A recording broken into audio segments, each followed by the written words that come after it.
don't give. Hey, it's a story I read, and I'm just going to repeat it for you here. A minister in a small town was having trouble with his collections. Okay, so one Sunday he announced from the pulpit, before we pass the collection plate, I would like to request that the person who stole the chickens from Brother Harvey's henhouse, please refrain from giving any money to God because God doesn't want money from a thief. The collection plate was passed around, and for the first time in months, everybody gave. Talk about being super specific. I mean, today I want us to talk about how when you talk to everyone, you speak to no one. And when you speak specifically to people, that's when you connect even more.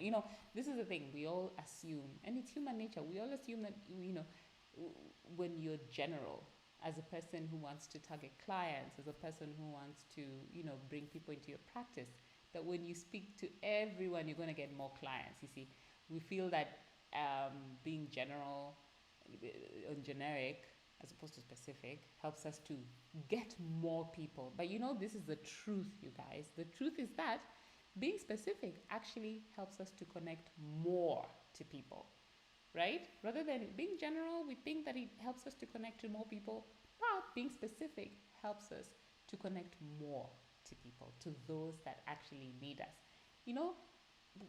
If you come to think about it, the minute that when you have a problem, when you're searching for a solution, imagine, put yourself in the client's shoes.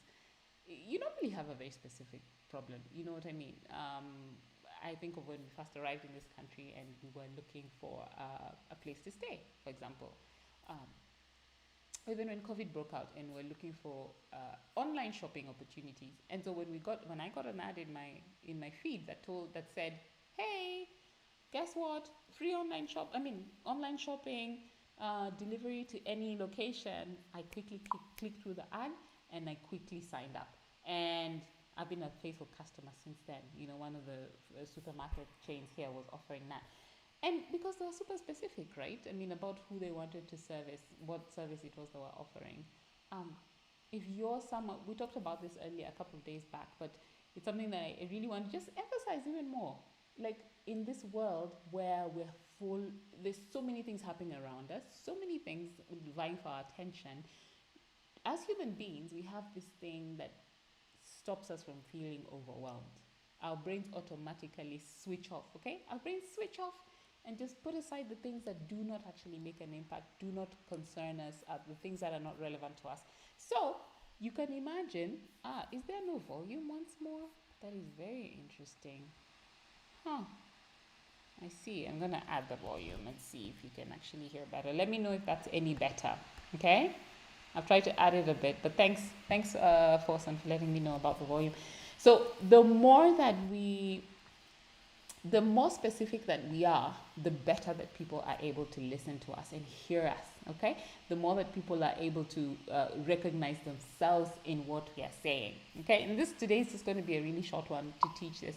It's something that I have, still no volume.